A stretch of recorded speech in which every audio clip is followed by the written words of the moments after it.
Hi, everybody. It's Dnice, the remix coach, and welcome to this special episode of Shine with Dnice. I'm so honored to bring this interview to you. This was more like a conversation. Anytime I do a Dnice interview, and this one was for Sheen Magazine's website. So this was a phone interview that I was doing with the legendary actress, singer, songstress, Melba Moore. Legendary Melba Moore, icon, Melba Moore. And this was a phone interview, and I was going to write the article. But in writing the article, and I'm a great writer, I must say, and I can use colorful words and all of these adjectives and all of these quotes and sayings and phrase it in this way or that way. But none of my words can do this woman justice. So after the interview, off record, I asked her, I said, can I release, I have a podcast that I've had for 8 seasons. Can I release this audio? Because I wanted to respect her. I didn't want her going into this thinking that this was going to be a written article, which it was supposed to be, and then go ahead and release the audio. So of course I asked her, and she said, absolutely. Because in trying to write the article, I could not give it what it needed to give. It wasn't going to give what it was supposed to give with that. So I wanted you to hear from her directly. So guess what, y'all? An exclusive right here on my podcast, Shine with Dnice. All right, this legendary Tony Award winning Grammy nominated songstress,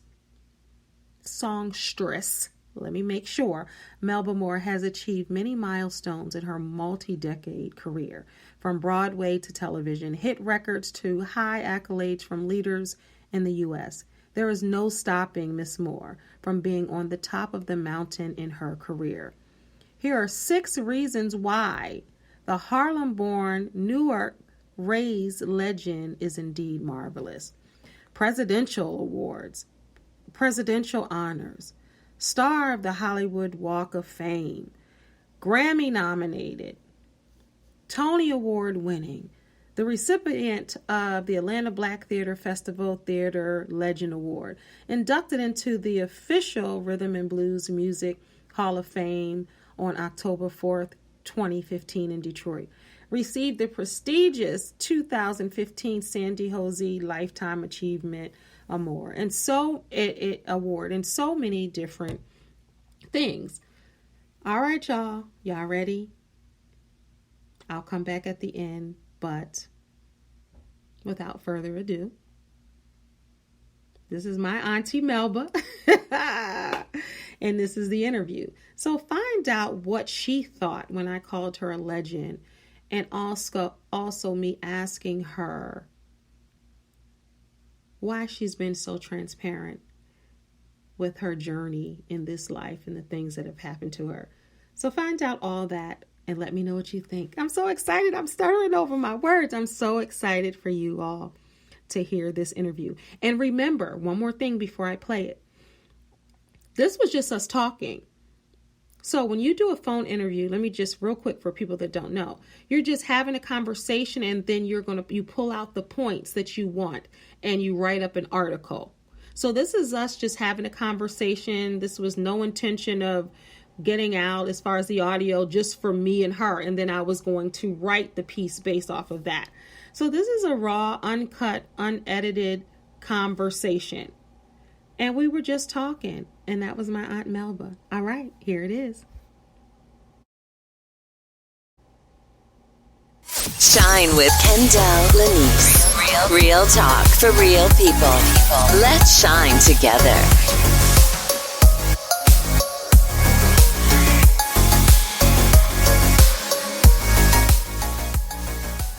excited. Thank you for having me. Absolutely, absolutely. At 51 years old. It's just a beautiful thing to be able to speak with you, because I've grown up knowing who you were my whole life, and I followed you. So again, it's an honor. Old enough to know. Yes, yes, old enough to know and to teach. Look, and to teach the children. Yes, yes. Like my daughters. Yes. All right, so I'm going to record it, and then you're going to be, of course, featured in Sheen magazine. How much time do you have? Because I want to respect your time. About 20 minutes, 15 minutes. Okay, sounds good to me. So you mind if, all right, so I set the record, and we're going to get started. All right. All right. So everybody, this is Melba Moore, Grammy nominated and Tony Award winning songstress. All right. Thank you for taking the time to speak with me today. I am Dnice, and this is an honor. How are you? First, let me just ask you that. Well, I'm your senior excellence. You excellence junior, and I'm excellence senior. I love it. I love it. All right, we're just going to get right to it. There's so many questions and so little time, so we're going to get right to it, and we're definitely going to talk about your new music, which I'm excited about. Thank you. All right, so now, like I said, I told you offline, I've known, the world has known about you for many, many years, and I don't know a world without Miss Melba Moore's imprint on the arts, singing, acting, hosting, and so much more. How does it feel to be a legend in this game? Well, I'm really honored. We have so much talent. Things are expanding for Afrocentric people, but for everybody. So the playing field is quite competitive. There's much more diversity than there used to be. I'm glad to be in the number. Yes, you're not just in the number, and I know you're humble, but you are a legend, Miss Moore.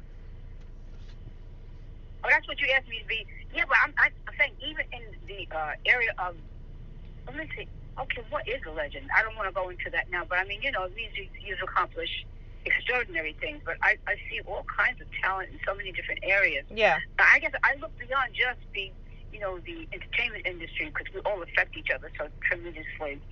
And I just see so much excellence, yeah, and so much diversity, and of all ages and races and colors and creeds. But you asked about a legend, and I guess I wasn't really thinking about legend. I was just thinking about, I don't know. I think life is so precious and so fabulous, and it's so diverse and so interesting. Yeah. I guess I wasn't thinking about legends.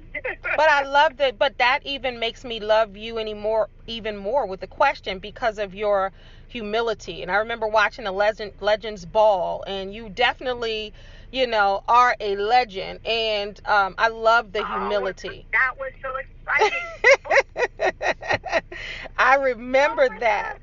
Yes, and it just was an emotional moment to actually witness that. So I can only imagine what it was like to be there for Oprah's Legend Ball. Yeah, Legend because Ball. you know what? What happens when you're amongst other legends? You see how you affect each other. Very, very often, especially if you're a solo artist, you can get kind of lost in your own bubble. I think. Yeah. You know? Yeah. I remember at that Legends Ball, I heard somebody crying behind me. I looked around, and it was Natalie Cole. Oh, wow. Wow. So when you're among greatness. My daughter with me. Wow. And we were at the gospel brunch she had Oprah had, and my daughter was sitting across from me. She said, "Mom." I said, "What, baby?" She said, "Halle Berry's trying to talk to you." I said, "What?"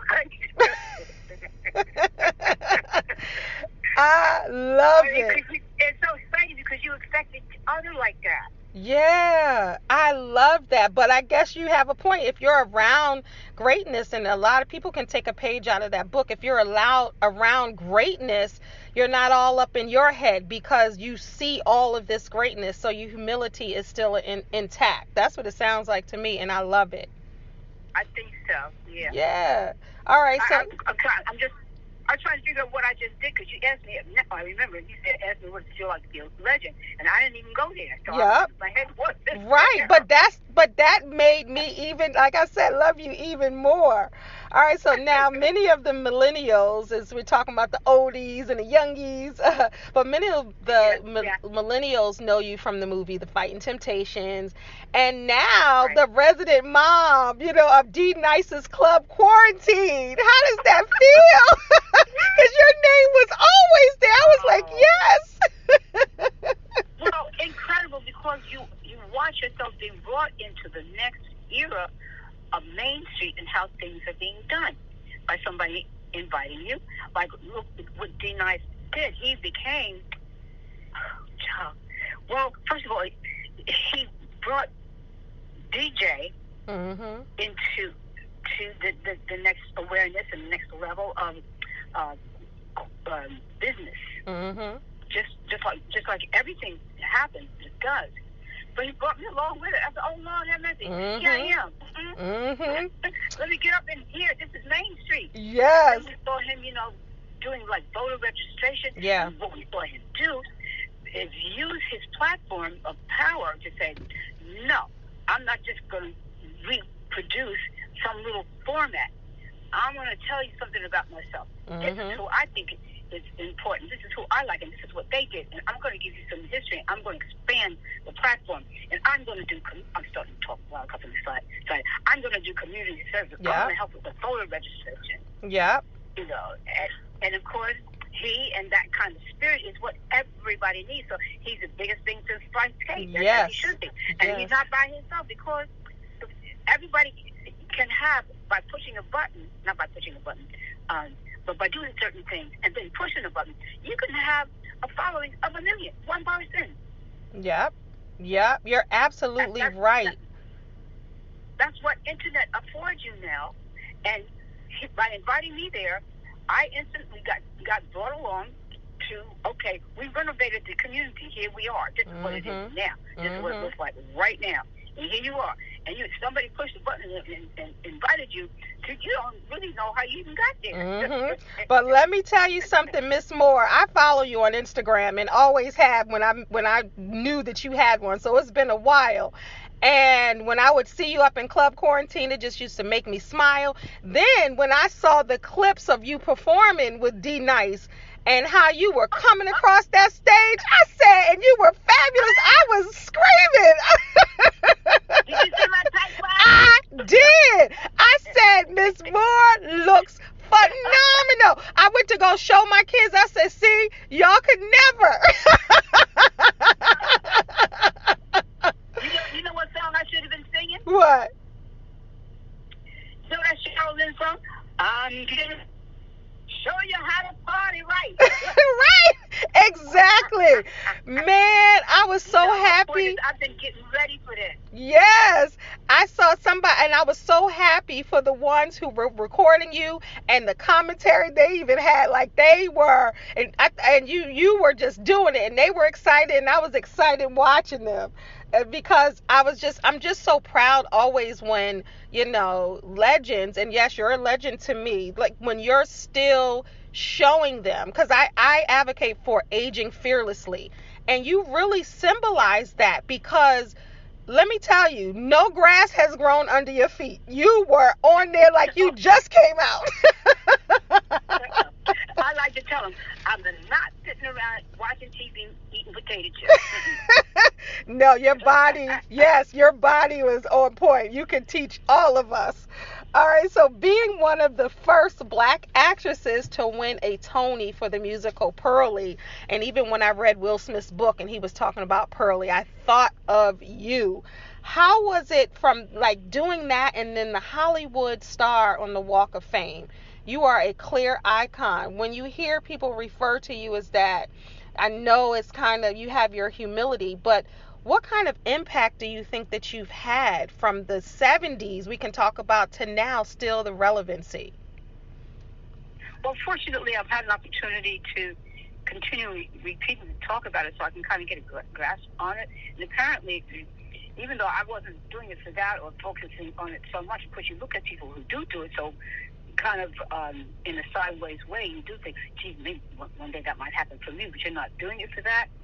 I realized, first of all, before we do the ceremony, I'm going to sit down on many occasions and focus and look at the process and write a speech so I can kind of really get a handle on what has actually happened to me so I can honor it properly. And whenever I say whatever I say on camera, first of all, it'll make sense. and I will honor the people that helped to make this happen to me. To be honest with you, though, I cannot honestly tell you I understand what it all means right now, because I'm still in so many areas of my life scrambling to stay focused, thinking about family members that are ill, a lot of different things that take my attention away from just thinking about myself and my walk. Yeah.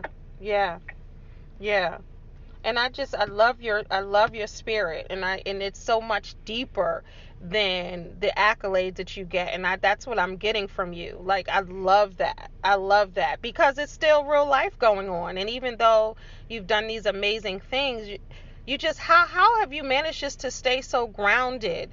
Because it sounds like you are grounded. I am definitely on the ground. Well, I'm a born-again Christian, so God is first, and I'm Catholic, which Amen. means that we have the privilege and the opportunity to take communion and to worship every day. If I have, and if God is first and I'm Catholic, then I'm responsible to do that. So that's where my attention is every day first, to say what He says, and then listen and say, okay, well, how you want me to carry this out? So each day I'm focused on that. So when He tells me, for instance, one of my exercises is to walk Mount Zion. So that's how I got them pretty legs. Okay? Yes, you do. Now, knee up. You got to walk all the mountains. And to stay in the gym, but not just for exercise, but for what the Catholics call exorcism. In other words, drive the demons out. Yeah, so that's a full-time job right there. Yeah, honey. And you can tell that you are grounded in the Word. You can tell. You can tell when somebody is just living for this life, and you don't sound like you're living for this life. You're of this life and the entertainment. You did Broadway and movies and TV, and you had the show with Clifton Davis. Like, you were just really riding high, but you can tell you don't live for that. You live for God. I can tell that, and I love that. I didn't know that I could love you more, but I am. And I feel like if you do that, He gives you these things. Absolutely. And glorify Him. He wants you to be transparent, so you see Him in it, and then you inspire other people to do, what they can do. Because they say, shit, what am I doing? Sit down, eating potato chips. But I'm going to do it with my life. Yep. So you can inspire people that way. That's what your job is to do. If you're going to be transparent, let them see Him. Let people see Him. I love that. And you're a woman after my own heart. That's what I say. Everything I do, I'm mentioning God, and He didn't forget me, so I'm not going to forget Him in anything I do. Anything I do. And that's the whole kit and caboodle right there. There it is. And as we go into different aspects of it, we can talk about anything. There's nothing unavailable to you. That's so powerful. Well, you are a beautiful singer, and not only are you still touring, as we talked about, and you didn't miss a beat, you have new music out called Imagine, an album out. Can you tell us about that? Right, I call it a family project because my daughter brought it to me, and we've never worked together, musically or otherwise, but this will be the first time. Since my family's reconfigured, I don't like to talk about it too much because I don't want it to reflect negatively on her in any way, because the family is still together in different ways. Yeah. But so the way that it is she's still in contact with her father and her uncles and the rest of the family. I am in a distant way. But they kept bringing her music for me. I've watched your Unsung, so I know a little bit about the story you've been, and I just love that you've been so candid with your life. So thank you for sharing that. Okay. So as she brought me these songs, and they accumulated, it got to be about 15 or 20 songs. And she said, Mom, I said, well, we'll do these. I said, well, I don't know. You brought them to me. I have no idea. So I said, well, why don't you and your Uncle Bo and whoever else you're working with, your Uncle Don, narrow them down, because you guys are actively in that part of the business. I'm doing something with other people now and other things. Why don't you put them into an order and see if we have anything that's has a theme of it, hangs together. And let's see if we have an album, a concept. That's what I'm trying to think of. And she did, and I'll give it a nice concept. I said, well, why don't you give me some rough mixes, and so I can hear what people will be hearing. These are not like what people will be hearing. And they were very nice. I said, I think we have a beautiful album here, but so what do we do now? So she said, I don't know, Ma. I said, I tell you what we're going to do. I'm going to pass the baton to you. You're going to form a corporation. It's going to come through your record company, Wow. your distribution. Wow. You're going to be the CEO of this project, and I'm mommy. Oh, wow. I love that, Miss Moore. I love that. Wow. But so you empowered your daughter in that way, and I love the family project. I love that. Yeah. What is the song? So why did you title it Imagine? I didn't. They came up with everything. They came. So you just. Oh. I'm just following direction.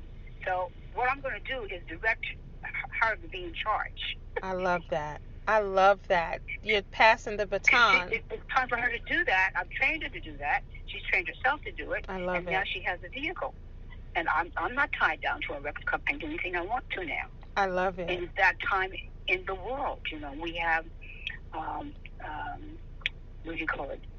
Internet. Yeah. Which puts us in instant touch with everybody. We have everything at our access. We don't have to go through anyone. Yeah. Yep. You're absolutely right.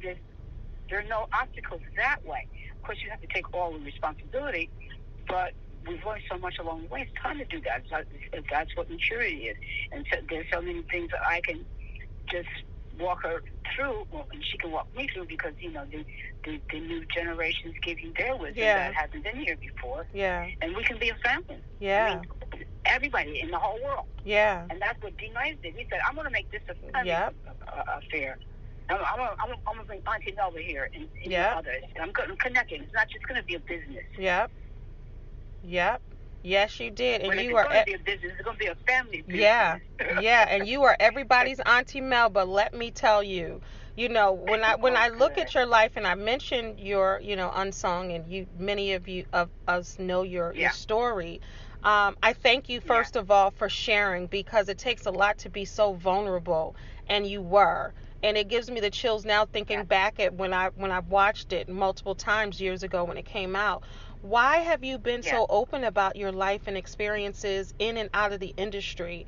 And why have you been, about this journey? Why have you been willing to just share?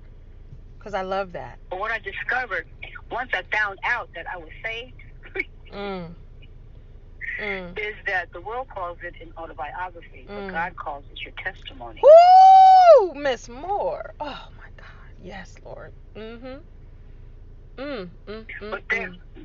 since people have separated, you think they're separated, and if you're on one side or the other, you don't know both sides. They're yours. They're you. And so you should tell your story for other people's edification, not just so you can have a bestseller. Ooh, Auntie Moore, Auntie Melba Moore. Let me tell you something. That right there, what you just said, is so powerful. You should tell your story not to make money, but this is your testimony and pretty much what God has spared you or saved you from, or to give. Whoo. And if you put God ahead of it, you'll get an autobiography. You get everything. You get more than what you could ever have thought of. Oh, that's good. That's good. That's so I'm sure true. if you want, the book and everything will come, or books, whatever. But in the meanwhile, look what's happening. I couldn't, I couldn't have thought of these things for myself. And now you're saying, what do I think of it? Now I get a chance to think about these things for myself, because I put it in first. Yes. Whew, that's powerful. So, as we come to an end, you just left me with something like chills, seriously, because you're so absolutely right. So the world is still, God is still heading your life. The world is still yours in this industry. You're still thriving. What's next for you? Well, stay grounded. Yeah. Because with all this is happening, you can get distracted. That's the main thing. Yeah. Yeah. Miss And Moore. then you tell me what's next. Miss Moore, I want to... Not that I don't have an idea. Yeah. But I don't want to take charge of that. Yeah. I want him to be charge of my life so that it will continue to be powerful and not just for me. I love that. I love that. That's such a perfect way to end, and I want to respect your and honor your time. I could sit here and just sit at your feet and just listen, because you are speaking the truth. Like, I literally have chills, because, I love interviews when we can be honest about, God's grace and our testimonies and our stories. I'm just honored, and I thank you so much for your time. It's been my ultimate joy and pleasure. Can I call you Auntie Melba? Well, can I call you Auntie Melba? Yes, you may. I hope you can tell I'm having a wonderful time. So it's going to be an effort for me to cut this off too, because I can talk about myself forever. It's such an honor. I'm just so excited. This is I am Dnice again. I saw that you put the hearts under under Instagram, so I love that. And I'm excited to continue to support you any way I can. And if you need me in this media space, I'm always here. Thank you so much. I appreciate you. It's a two-way street, so let us know we can support you too. Thank you so much. I appreciate you. I'm going to end the taping right now. Just going to talk to you. Okay. But everybody, this is Miss Melba Moore, and this is Sheen Magazine's Conversation and Dnice interview. Thank you so much.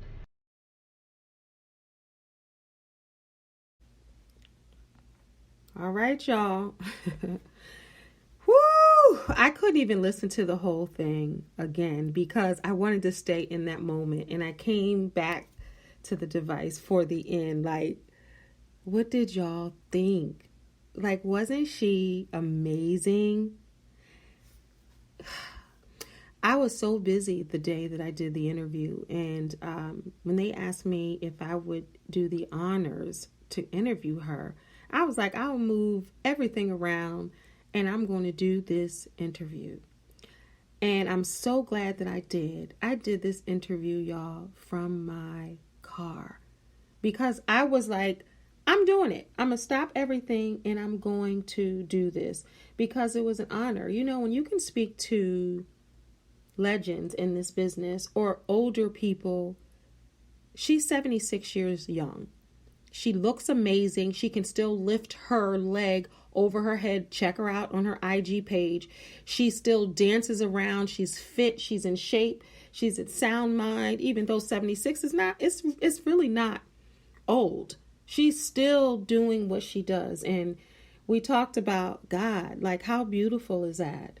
And I talked about Oprah's Legends Ball because I remember watching that years ago and I taped it on a VHS. And that Legends Ball inspired me so much. And I remember Melba Moore was on there. So to be able to talk to her about something that I watched so many times and to be able to talk to her about her unsung interview that I watched many times. That's one of my favorite shows. And she was so candid and so vulnerable and honest about her life. And then, of course, I got a chance to talk to her about Club Quarantine. If you or anybody on these internet streets and Instagram, when the pandemic hit, Dnice was Club Quarantine. And every time Dnice went live, she was in those comments. You saw Melba Moore. So I wanted to talk to her about that. And everybody has just been re-embracing Melba Moore. So for me to be able to get down to the heart of the matter with her and talk to her. And y'all heard her. She said I can call her Auntie Melba. And she said she was having a wonderful time. And we were talking like that wasn't the first time we spoke.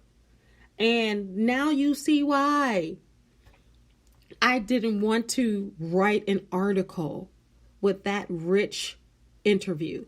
That wasn't an interview. When I do interviews, let me be clear. I like to have conversations with people. I like to talk about real things in real life. And clearly, so did she. That's my interview, my conversation with Melba Moore.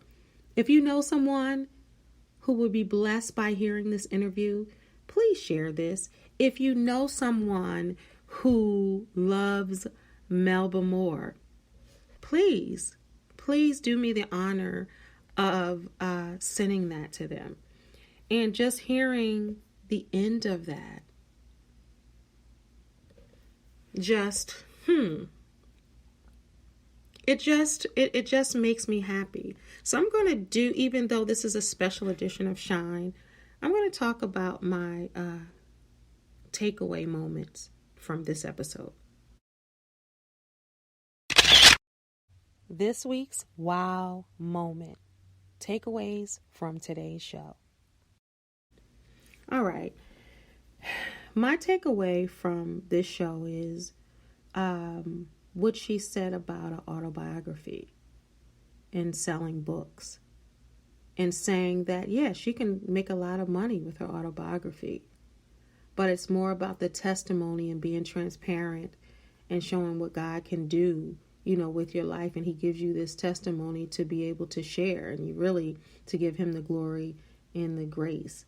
There's so many takeaways from this episode, and I didn't listen again because I wanted it to have that fresh experience with her. But that stayed in my mind, and how she was so humble. And she didn't get caught up in the hype of all the accolades and what people were saying. And even when her daughter was like, Halle Berry is pointing at you, and, her daughter just seeing that. That was sweet to me, because she probably didn't realize how dope her mother is as an entertainer, other than just her mom.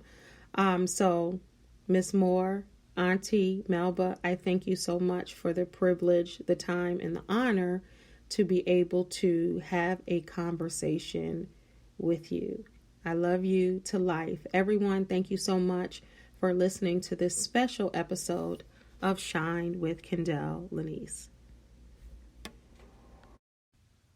Thanks so much for listening. Make sure you follow me on all social media platforms at Kendall Dnice. And also go on over to my YouTube channel and subscribe. Again, thank you so much for your support. God bless y'all. Peace. Shine with Kendall Dnice. Real talk for real people. Let's shine together.